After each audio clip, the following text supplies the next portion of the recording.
100 pound बर्फ में 3 सोने की चाबियां छिपी हैं। वह तिजोरी खोलकर पुरस्कार जीत सकेगा। खेल के नियमों के अनुसार बर्फ तोड़ना मना है। बर्फ को जल्दी पिघलाने के लिए क्या करें? बर्फ की बनावट पत्थर की तरह है, बेहद कठोर, और उनके पास कोई उपकरण नहीं है, इसलिए उनके पास केवल अपने शरीर का तापमान ही उपाय है। जॉर्ज ने सोचा कि वह अपने गर्म मुंह से बर्फ को पिघलाने की कोशिश करेगा, लेकिन उसकी जीभ लगभग जम गई। आवे ने अपनी पिंडली को बर्फ पर दबाया और अपने ऊनी पैंट को रगड़ने लगा, लेकिन मांसपेशियां भी बर्फ सहन नहीं कर रही थी। लेकिन लाओ वांग थोड़ा चतुर है। वह अपने पूरे शरीर की त्वचा का उपयोग करके गर्मी के क्षेत्र को बढ़ा सकता है ताकि बर्फ जल्दी पिघले। होस्ट ने अच्छे दिल से बताया कि पेट पर गर्मी सबसे ज्यादा होती है। क्या सच में? ओह,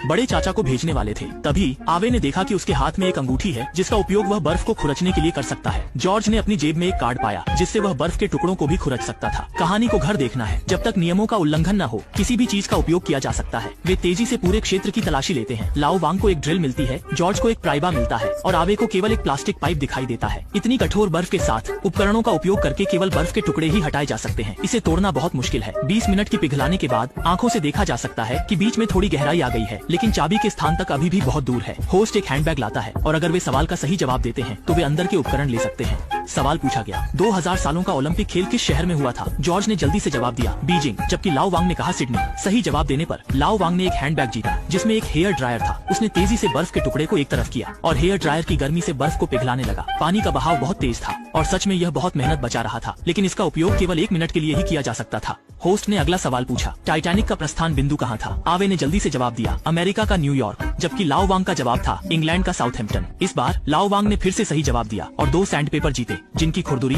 सतह बर्फ को रगड़ने के लिए एकदम सही थी। चाकू तेज है।